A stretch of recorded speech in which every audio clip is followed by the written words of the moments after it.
Good morning, Dhyana ji. Good morning, everyone. Thank you so much, everyone, for joining this session today.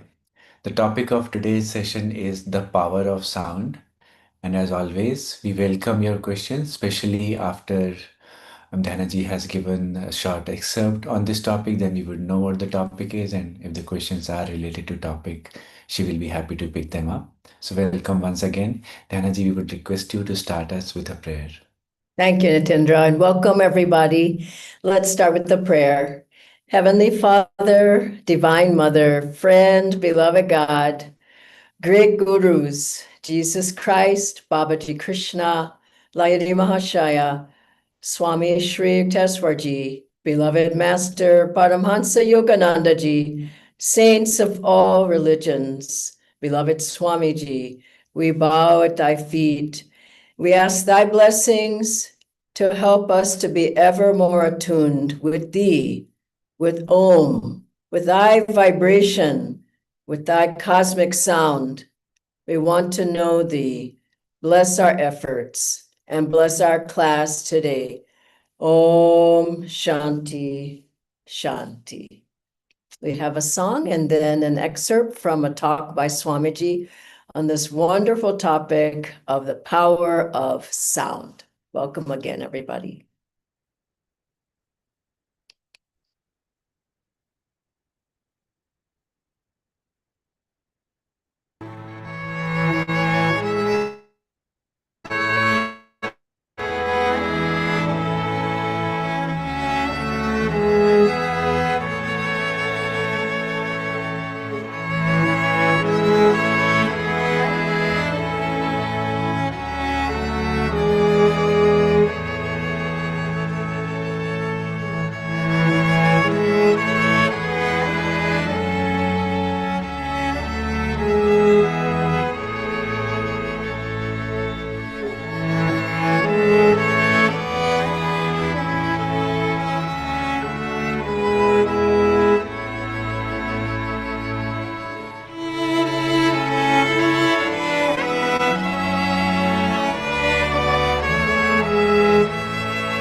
This mantra, I was taught it by a Brahmin in Delhi many years ago.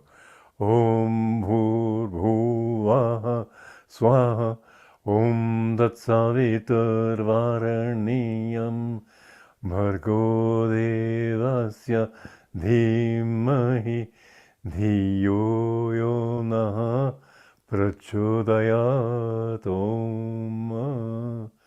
And if you say that with concentration and with power, it helps to raise your vibrations. This is why it's called the main mantra of the Vedas. And then they have other mantras. The mantra of the Srimad Bhagavatam is Om Namo Bhagavate Vasudevaya. And these sounds have a beneficial effect on the nervous system. There's a mantra that they teach for getting rid of delusion, and its literal meaning is not particularly meaningful, but the power of it is Om Trayambakam Yajamahe Sagandhim Pushtivaranam Urvarukam Eva Bandhanam Mrityor Mokshi Amamritat Swaha. And this has that power to get rid of obstacles, to get rid of difficulties in yourself. So this is mantra. So it's not so much that the words have particular meanings or that the whole It's the power of the sounds.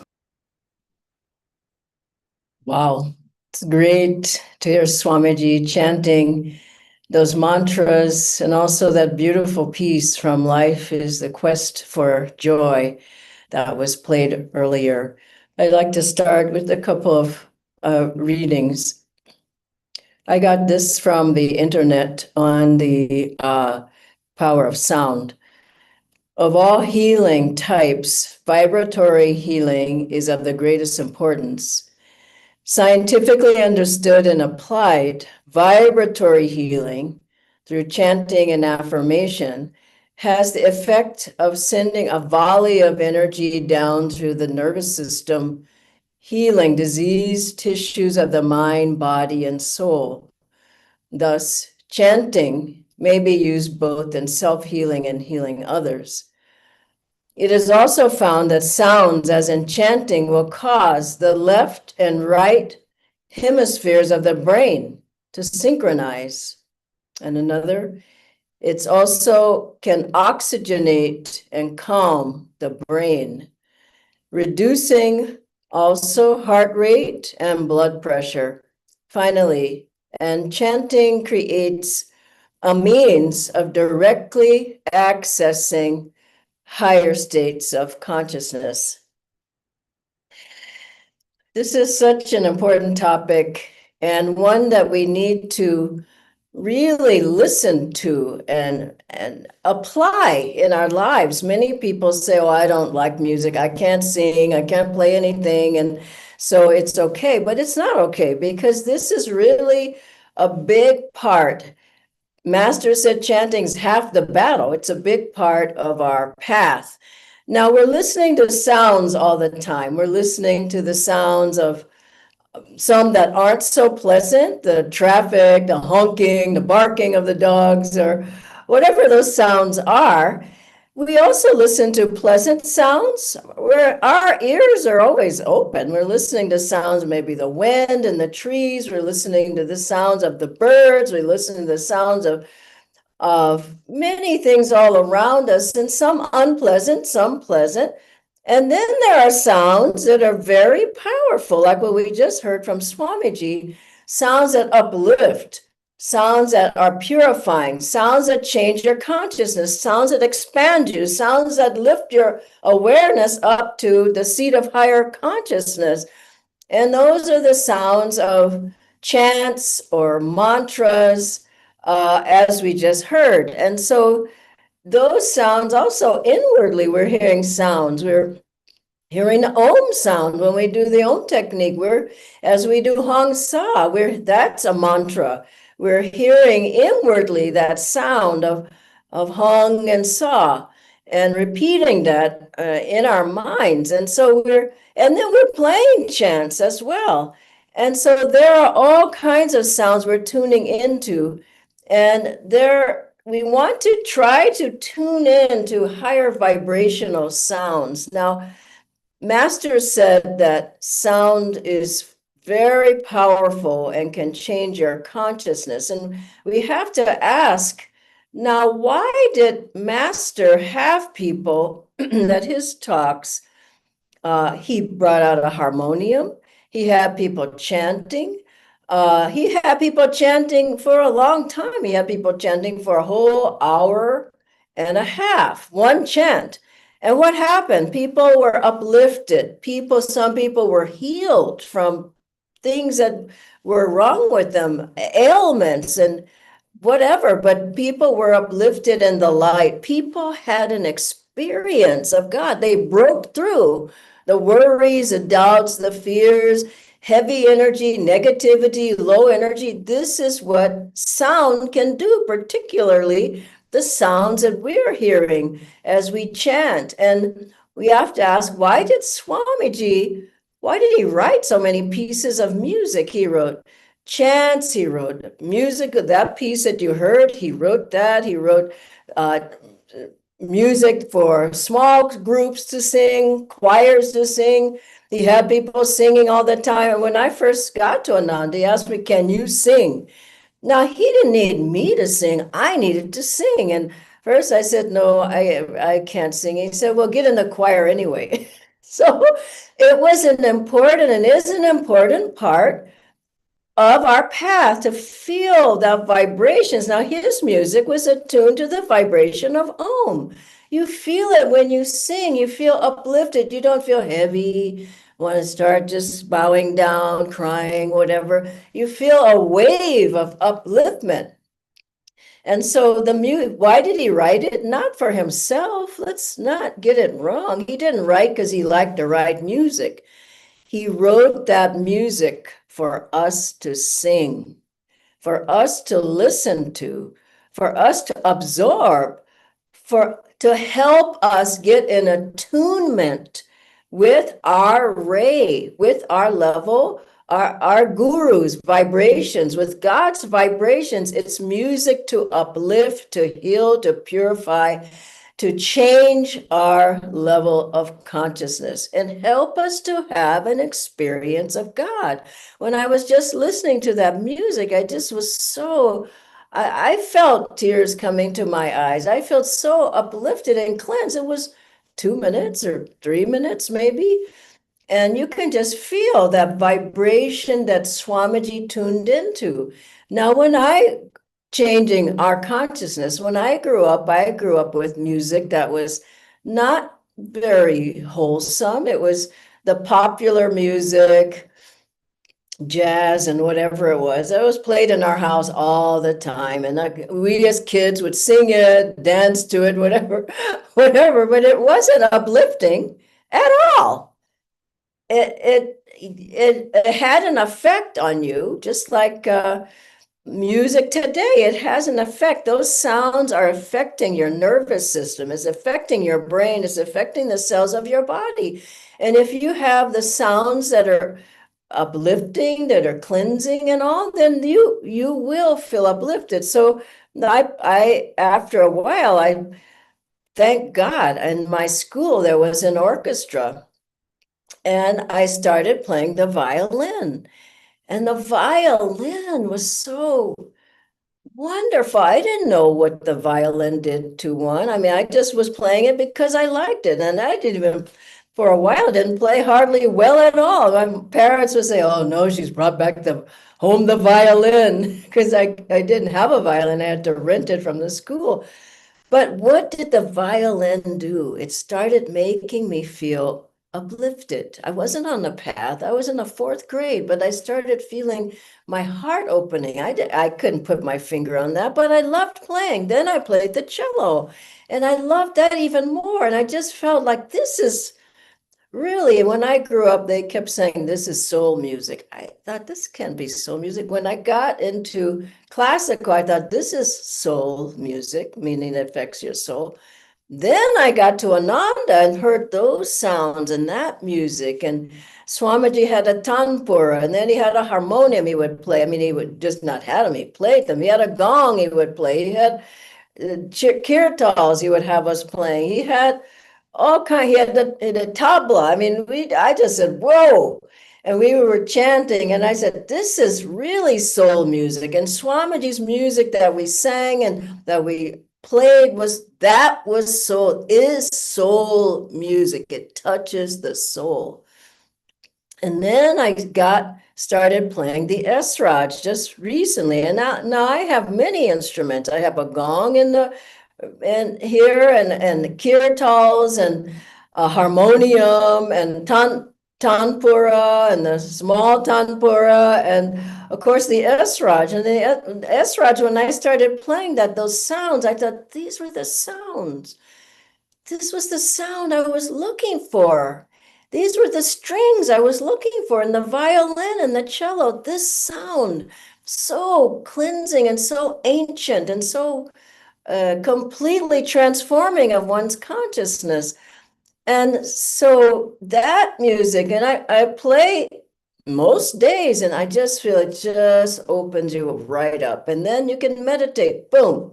Meditation is so much easier when you can attune to high vibrations of sounds. And Swamiji said the flute, the tanpura, the different violin, stringed instruments, they all are associated with the chakras. Hello. I mean, of course, we feel something. It's not just the cells of your body, it's the chakras.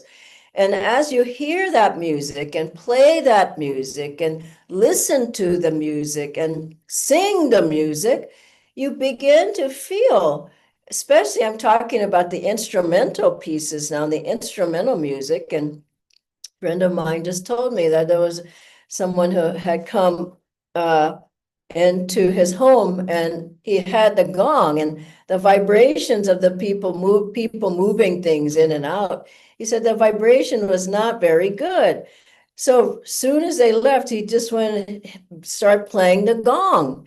And the vibration, he said, was completely changed right away. And Master said the gong, the sound of the gong, that sound is like Om, the highest sound of all creation.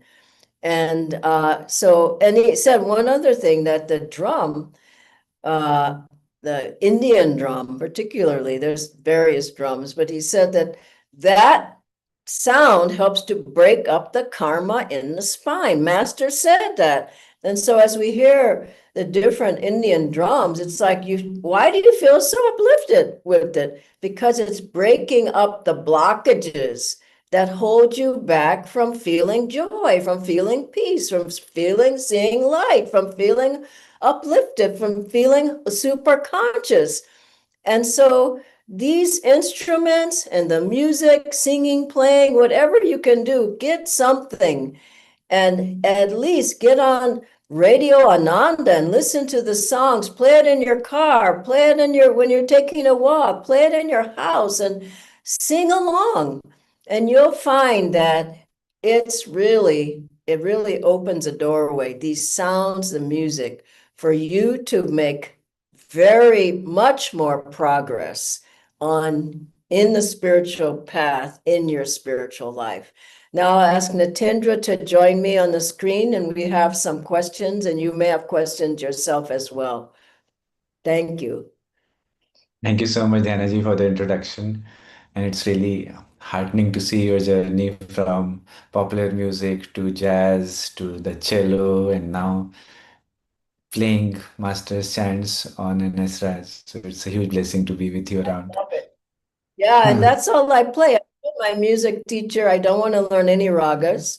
I want to learn the 400 pieces of Swamiji's songs, 400 pieces of music, Swamiji's songs, and I want to learn the chants, and that's what I'm doing. And it's just what is life without music? In fact, and Atindra, before you go on, I forgot this part. I want to read this. It's very brief on Einstein.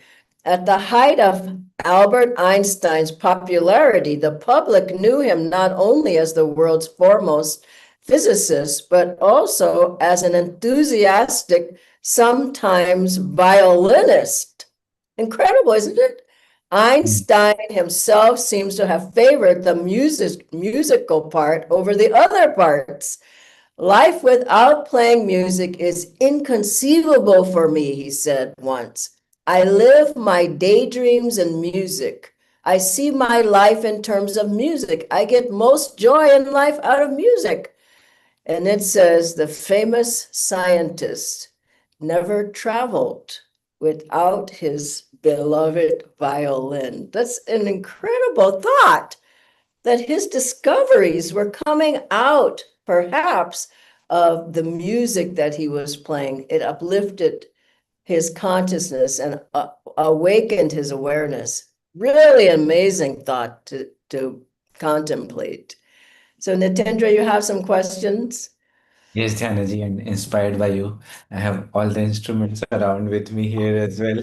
So it feels blissful to be around with music. So Very. Dhyanaji, around with us are also these other things. Surround with us, we have so much loud music everywhere on the airplane, in the malls, restaurants, cafes.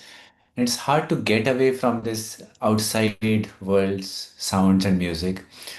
So, is listening to our own music on airplanes one of the ways to get away from it? What do you usually do when you are in such an outside environment? Yeah, I have headphones, I have earbuds, and instead of listening to the Indigo music and airlines music, I put on my own music. And so, yeah, I would get some on your phone and take it with you. When I'm in a loud restaurant, I remember once I told this, I went up to the person at the cash at the register and I said, "Can you turn the music down? It's just too loud." I couldn't hear. I was talking to somebody with Ananda, and this was at a cafe, and he said, "What?" And I said, "Listen, you can't even hear me. I'm standing right in front of you. Turn it down."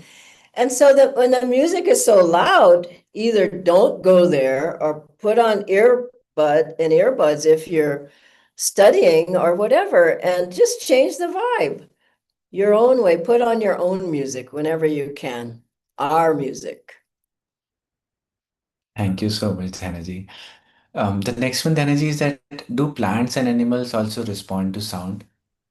Yeah, there's wonderful experiments. Look up Dorothy Ritalik online, and she did experiments with plants where she put plants next to a speaker and played really raucous, heavy beat music, and the plants grew away from the speaker. Some of them, their leaves got wilted, and some of them died soon after. And then she played classical music, and the plants grew faster, and some they had tentacles, they wrap them around the speakers. The music they liked the best was the Indian music, the ragas. So yes, plants do respond. I play Swamiji's music in my home, and the plants just love it. Like they grow, and they seem happy. And also singing outside to the plants, singing. I'm singing all the time, or whistling, or playing the music, or something. And my plants tend to thrive because of it, I think. And animals, yeah, you think about it. And on Diwali, all those crackers bursting, the animals, they don't like it at all. It's terrible. And they hide or they, whatever, but it's not a good sound for them. And so be careful what you're playing around. And you can get online. I saw something last night where they were playing some kind of heavy beat for the animals. They were, dogs, they were dancing, but what happens afterwards? The energy drops back down. So yes, it does have an effect. Very interesting, Dhanaji. Thank you. Very interesting. Yeah. The next one is you mentioned about chanting and Ananda music, it's changing the consciousness. So can you explain a little bit more like how does music change our consciousness? Oh, well, how do you feel after a kirtan? You just feel so open and uplifted. And who wants to get up right afterwards and leave? Nobody. You just want to Mm. sit and close your eyes and meditate. Isn't it so? And that's why we chant before meditation. If you just say, "No, I'm just going to sit here and meditate," you don't stand half a chance. So chanting calms you down, awakens the chakras, opens the heart, and uplifts your energy to the point between the eyebrows. Very simple and clear, and everybody feels it. And you don't feel like, "Oh, I want to go to sleep. I just chanted," or "Now I'm angry because I just chanted." You feel you've had contact with God. Depends on what you're chanting. Master spiritualized his chants, and Swamiji said his music was attuned to Om. So listen to ours, play ours. I mean, there's no need to go outside of 400 pieces of music, is there? Absolutely, Dhanaji. Thank you so much. And the questions are flowing in, Dhanaji. So You mentioned that we chant before our meditations as well, but Mhm. sometimes that chanting becomes such joyful that it lasts longer, let's say 30 minutes or so. So is it Yeah. okay to continue that chanting because it will also have an effect that we may have lesser time for meditation? Now, sometimes kabhi kabhi theek hoga, isn't it? Sometimes, but this is what Swamiji said. Now, I'm going to say two things here that are important. First of all, he said Master didn't do a kirtan, except in Calcutta. We know he was on the rooftop singing and everybody was singing with him. But it wasn't like he had people doing kirtans at Mount Washington. No. The other thing is that Swamiji counseled us this way. In a kirtan, which I think few people do, he said, have chanting and then longer and longer periods of meditation in between the chanting. So start off with chanting and then have a short meditation, then chant a little bit more, then have a longer meditation, then chant, then have a longer meditation. I think what happens now is people chant, chant, chant, and chant, chant. They hardly meditate. So this is wrong. We need to meditate in between. Now, specifically for that question, I would say sometimes do that, but catch up on your meditation. Other times you can meditate more. I find I'm going to tell you something. When I started playing the Esraj, my meditation completely changed. And then what I wanted to do after playing was meditate. Other things, I cut some things out that they just didn't, you know what it was? They didn't tune in on the same wavelength as the music I was playing. So either whatever it was, reading the news or watching a movie or whatever, it just went out the window because it's like, what? That vibration is not the vibration I'm looking for. So yes, you can do that, but don't make it an excuse not to meditate. Thank you so much, Dhanaji. As always, you're very direct. No excuses. We have two more questions, Dhanaji. Okay. The first one is, can I chant the mantras that Swamiji was saying while doing my daily work, let's say while walking, while driving, and so on? Yeah, and why not? Listen to them, get that music, chant along, or chant them without Swamiji, or I find that I chant them with him, like when we do the fire ceremony. God, it's very powerful. But yes, you can use those mantras for sure. Please go ahead. The last question, Dhanaji, was that what if a person does not have a good voice or does not know how to play an instrument? What should they do? Is there any hope for them to tune into sound and music? Is there any hope? Well, that's interesting.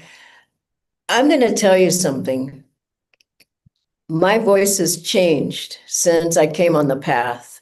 And I think your voice has changed, Nitendra, for sure. But I think I'm speaking to all of you watching. I think your voice will change. And if you've been on the path for some time, it has changed. And the more you chant, the sweeter your voice becomes. The more you meditate, the sweeter your voice becomes. If you get an instrument and start playing it, you just start why is it getting better? Because for one, you're relaxing.